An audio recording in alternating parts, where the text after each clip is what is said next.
Order. James Wilde to move the motion.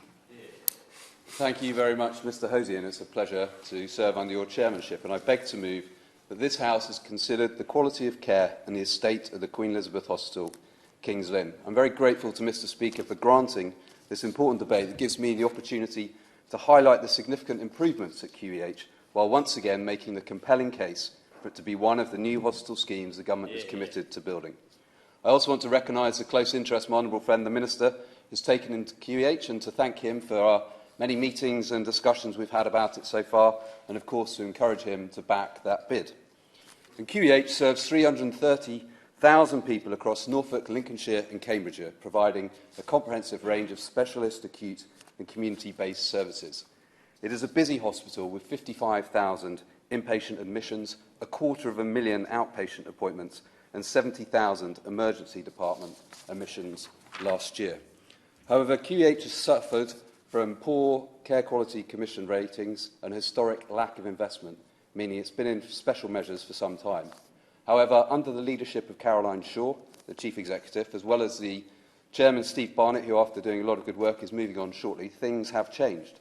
In the last 3 years, there have been significant improvements in care. But you don't have to take my word for it. That was the verdict of the CQC's report a month ago. The core services they inspected, medicine, urgent and emergency care and critical care, were all rated good overall. Indeed, critical care was recognised as having outstanding elements in many areas. And that means QEH is now rated good in 3 domains: caring, well-led and effective. And the CQC found, and I quote, that staff provided good care and treatment, treated patients with compassion and kindness, respected their privacy and dignity, took account of individual needs and made it easy for people to give feedback. And that report shows how far QEH has come. And as a result, the Care Quality Commission's Chief Inspector of Hospitals has recommended that QEH come out of special measures, which is very welcome for the area. Now, it's frankly remarkable that all of that has been achieved during a period where COVID posed such huge challenges to QEH and other hospitals and other parts of the health and social care sector. So this hasn't happened by luck. It's due to the leadership, hard work and commitment of all the staff at QEH.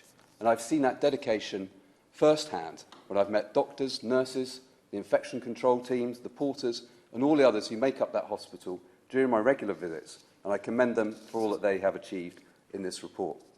As the CQC said, staff are passionate about providing the best possible care for patients, and leaders understand the priorities and the issues the Trust faced were visible and approachable for patients and staff. Clearly, further improvements are required as the hospital recognised, but it's important that we acknowledge the huge step forward that has been taken and is reflected in that report. But those improvements have been made despite the decaying and ageing buildings which staff and patients have to experience and operate in. As my honourable friend the Minister knows, QEH is one of the best buy hospitals and has major issues with reinforced, autoclaved, aerated concrete planks. I think we'll just refer to them as rack planks for the rest of the debate, which are structurally deficient. This hospital was built with a 30-year design life, but it's now in its 42nd year. 79% of the hospital estate buildings have rack planks.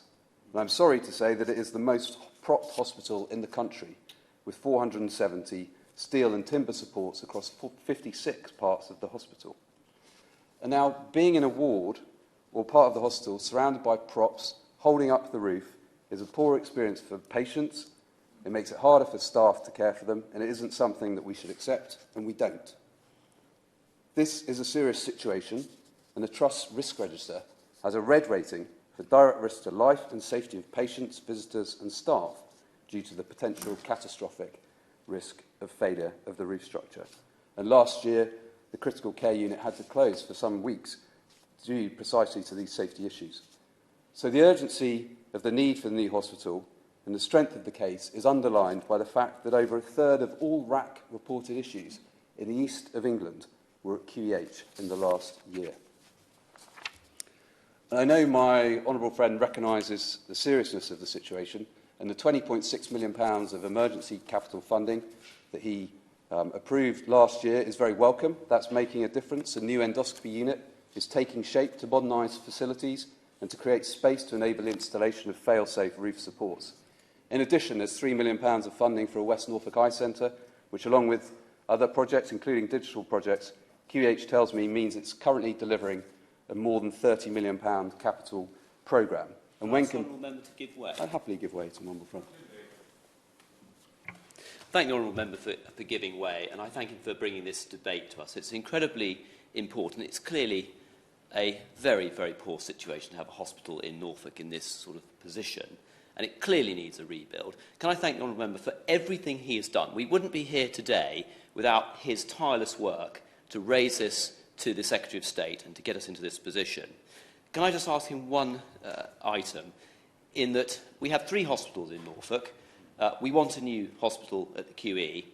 It will not just benefit his constituents, but it will benefit constituents all over Norfolk, particularly North Norfolk in my constituency, who will also use its fantastic services when it is rebuilt.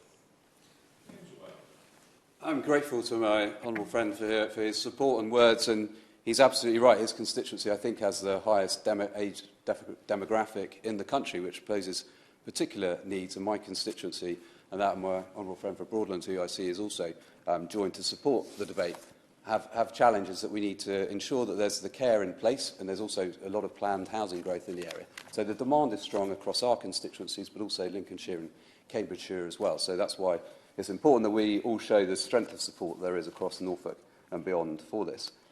And as I was saying, when compared to the turnover, the level of capital programme is significant, and they are managing that programme well, and I think it's important that we acknowledge that. And QEH has also submitted a further bid for £18 million for an orthopaedic centre as part of the funding to tackle the backlog. And given this is the area with one of the longest waiting lists for QEH, I strongly endorse that bid, and I encourage the Minister to approve it when it comes to his desk. But seeing is believing, and when the Secretary of State visits QEH, as he's agreed to, and I hope will happen in the near future, he'll see those improvements, but he'll also see the props and the very real need for investment. And of course, I hope my honourable friend will be able to join him on that occasion or another one, because he'll be very welcome. And as well as the structural issues, the hospital has outgrown its footprint. The emergency department, those 70,000 patients a year that it's seeing, that's more than double what it was designed for. The layout of the hospital doesn't meet modern care pathways. There are too few consulting rooms. The size of the wards is well below the recommended size. Happily give way to my friend. I'm very grateful to the honourable member for giving way. I too wish to add my voice to the support that you've received from the honourable member for North Norfolk, and to highlight the importance of this hospital as a regional centre of excellence. And it doesn't just support your the constituents of the honourable member for North West Norfolk, but also for North Norfolk, Broadland and further afield. And I just pose this question. If you are a patient receiving care in a building where the ceiling is maintained by acroprops, what impact do you think that has on the confidence of the patient in the care that they are receiving?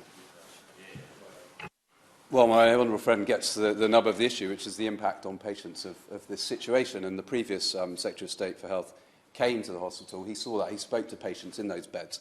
And they were making light-hearted remarks, but they were concerned by seeing these props, by seeing timber supports, about the safety of that building. Of course, the Trust are doing all they can to manage that risk, but there remains that risk of catastrophic failure. That's why it's rated red on the risk register. And the hospital can't cope with the current demand, and the modelling that's based on the NHS modelling shows that a 64% increase in the overall floor space is needed to maintain services and meet future demand, as I say, with lots of housing planned in the area. So in short, QEH needs to be replaced. And the case is compelling to take this once-in-a-generation opportunity to have a hospital fit for the future. QEH has submitted proposals to the new hospitals programme for a single-phase new build on the existing site to meet current and future demand. And the plans put forward would eliminate RAC and transform and modernise local healthcare, integrating primary, community, mental health, acute, social care and third sectors in a health and wellbeing village. But this isn't about having shiny new buildings for their own sake. It's about delivering better health outcomes in some of the most deprived areas in the country that the government has recognised as priority 1 areas for levelling up.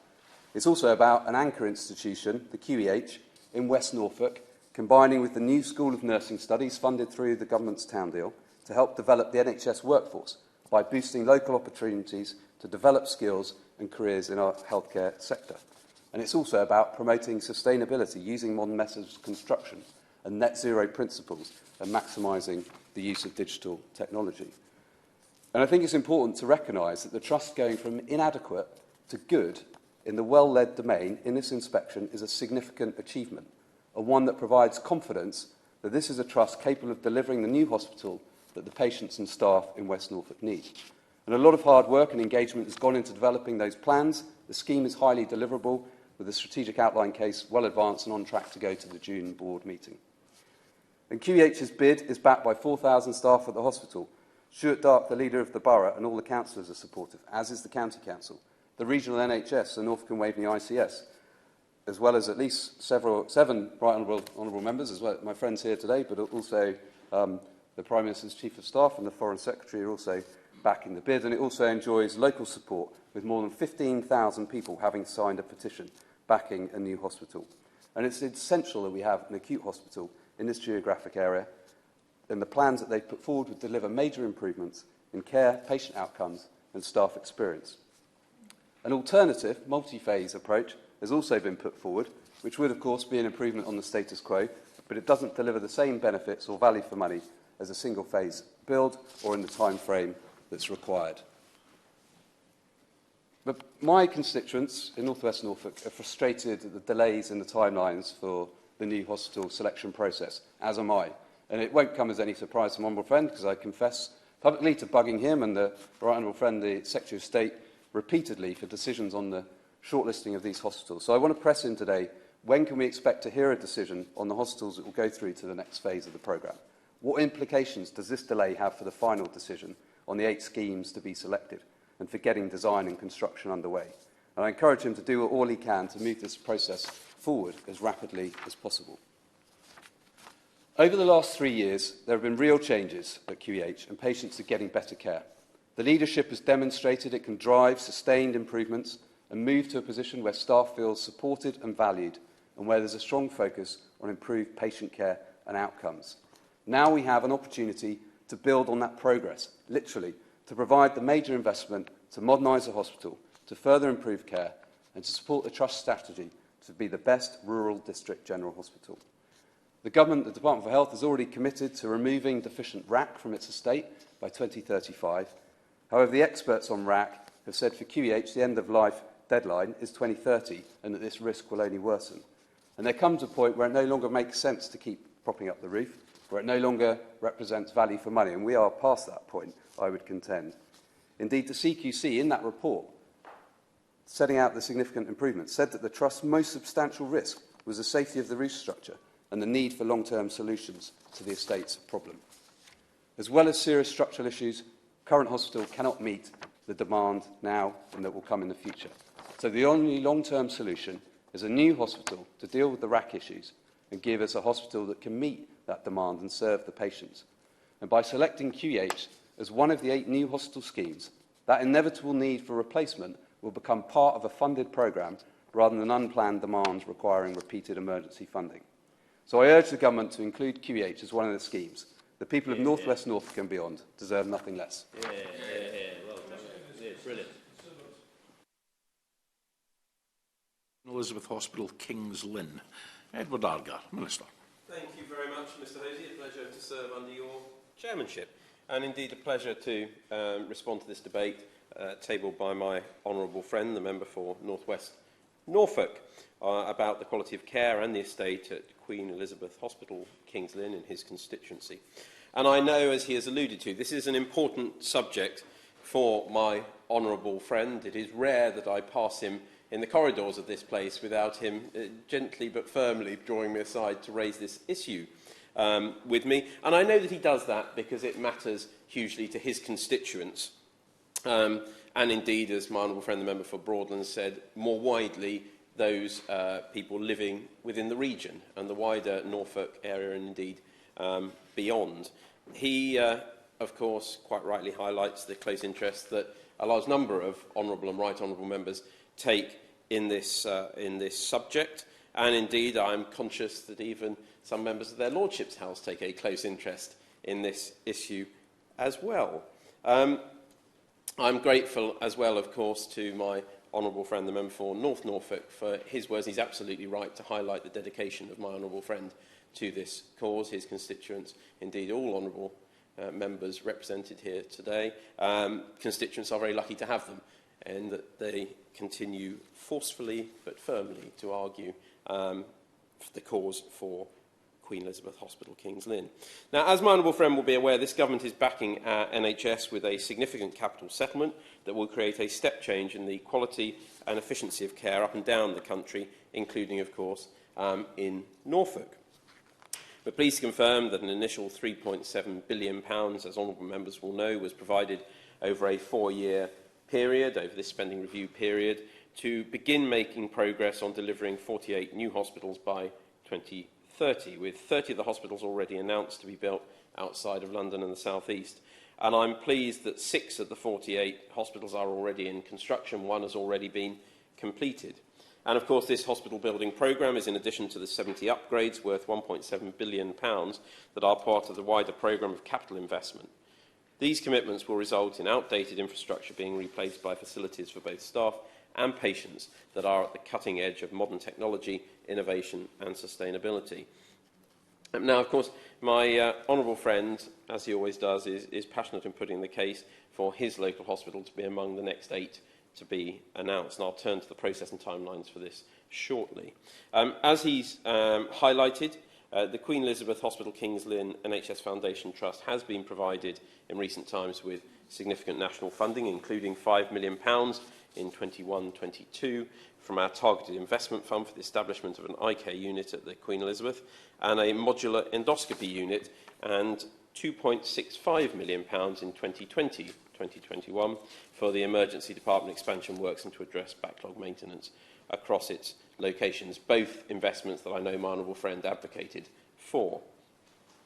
We do remain, I know what is a significant concern to him, we remain publicly committed to eradicating reinforced autoclaved aerated concrete from the NHS estate by 2035-36, though I note the point he made where he highlighted that in his view and the view of others, that needs to come more swiftly.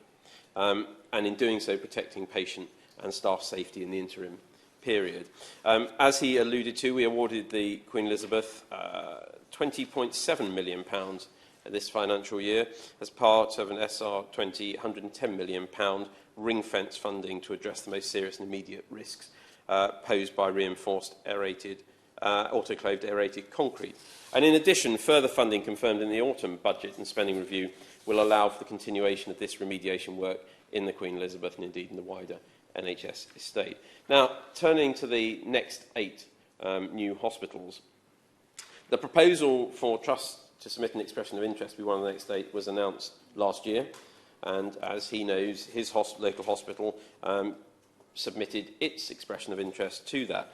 We've been reviewing all submissions against our robust assessment process to identify a long list of schemes to progress to the next phase. We will communicate with trusts in due course about the next stage of the process, and will announce the selected 8 schemes later in the year. I'm conscious that he, and indeed his trust and his constituents, will be keen to see this progress as swiftly as possible.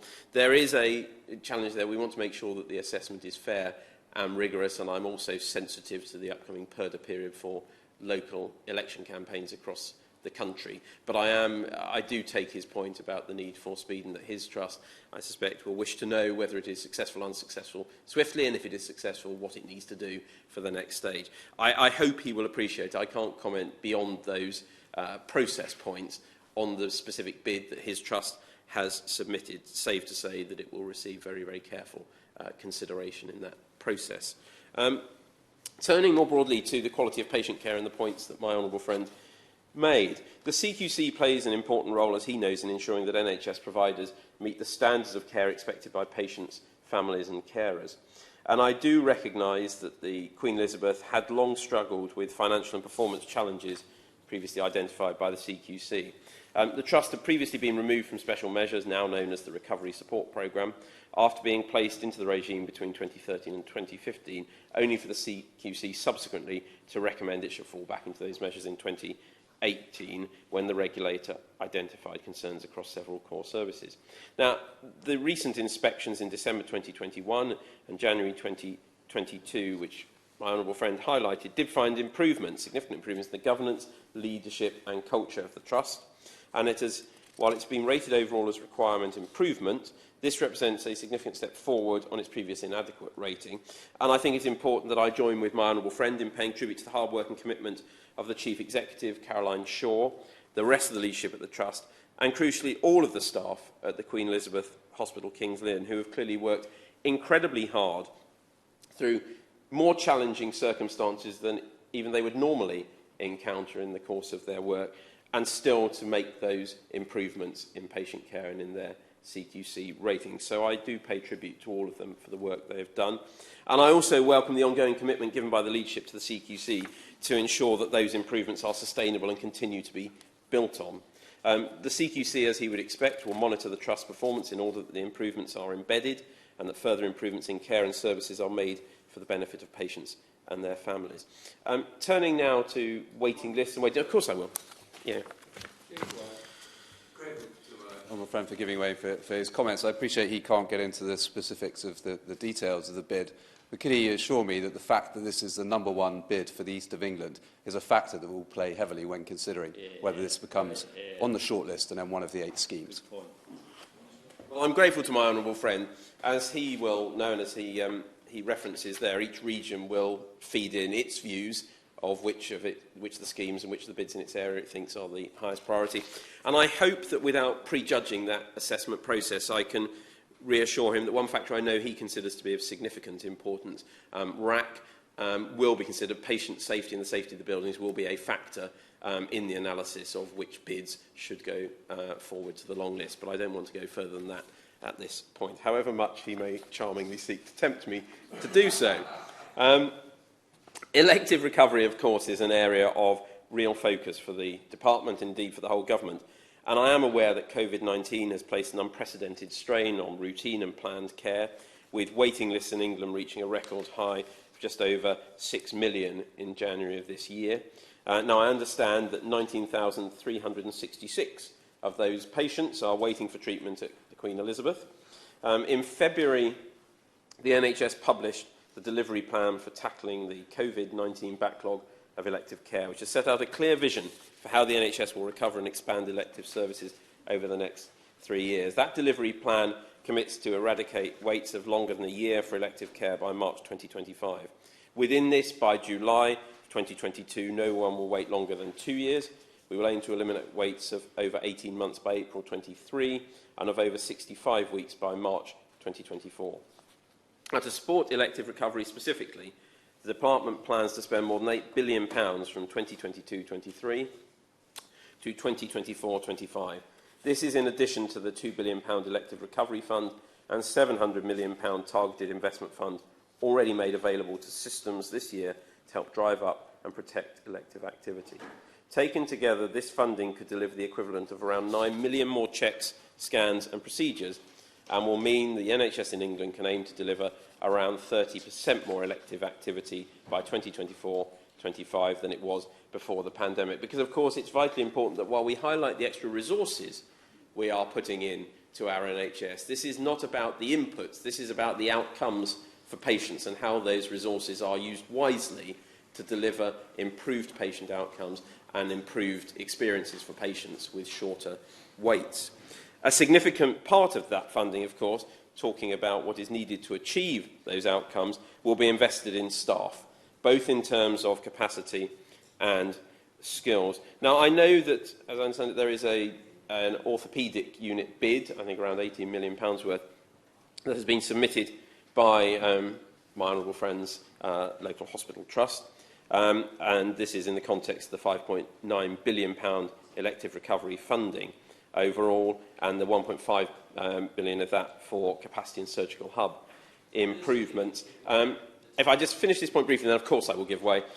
What I can say is that those bids will be carefully considered.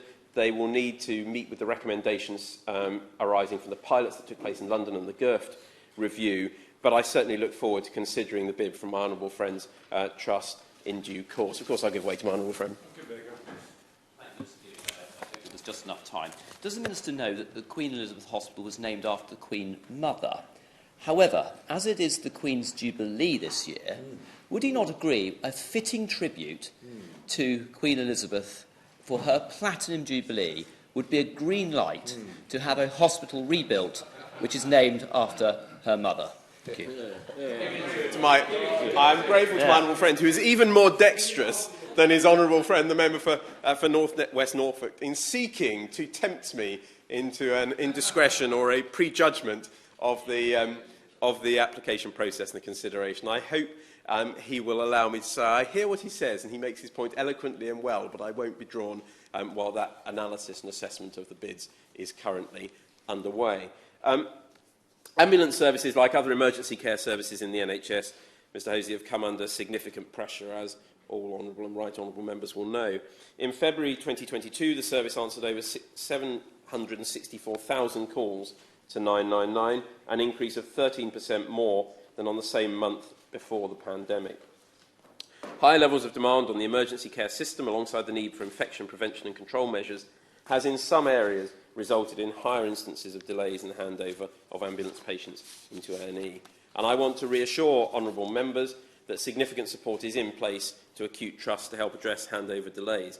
NHS England and Improvement and its regional teams are working with local systems, and in this case with my honourable friend's local hospital, the Queen Elizabeth, to improve their patient handover processes, helping ambulances get swiftly back on the road. And ministers are in regular contact with NHSEI on the performance of the emergency care system, including the ambulance service and accident and emergency department.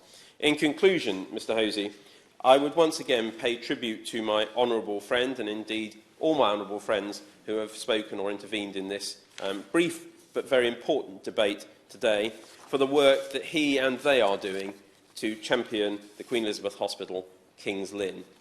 As I say, I know that his constituents are incredibly lucky to have in him such a champion for their cause, for healthcare in his constituency and for investment in his local hospital. And I look forward to continuing working with him to make sure the quality of healthcare his constituents receive is the best the NHS can provide. And I note his very kind offer, reiterated to me, to come and visit him in sunny Norfolk, as I suspect it will be in the coming months, to see his local hospital firsthand. And if I'm able to do so, I would be delighted to do so. So once again, Mr Hosey, thank you very much. The question is that this House has considered the quality of care and the estate at the Queen Elizabeth Hospital, King's Lynn. As many as are of that opinion say aye. Aye. Of the contrary, no. The ayes have it. The ayes have it. Order. Order.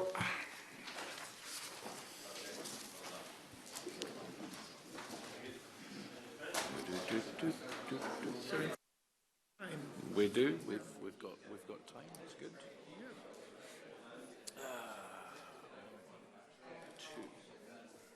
3, 4, 5,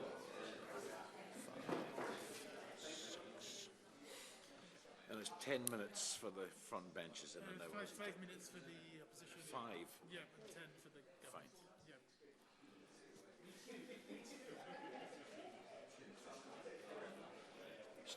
Stephen, you're aware you've got 5 minutes to someone. Yeah, that's fine. Good. You've got 10-ish. Yeah. We don't have to take all the time available. There's 6 in total if Jim Shannon turns up. So, I depends how long Edward takes. It's an hour. Yeah.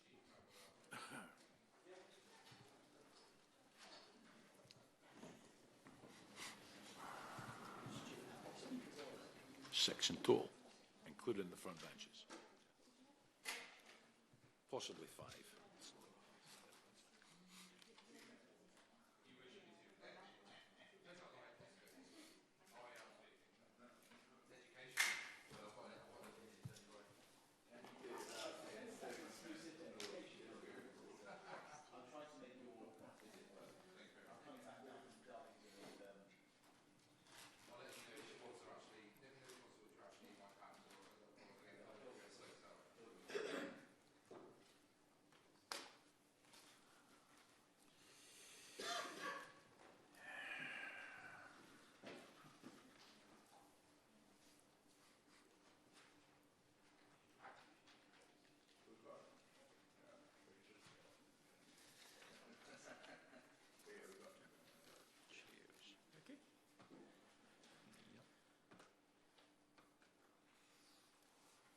Order.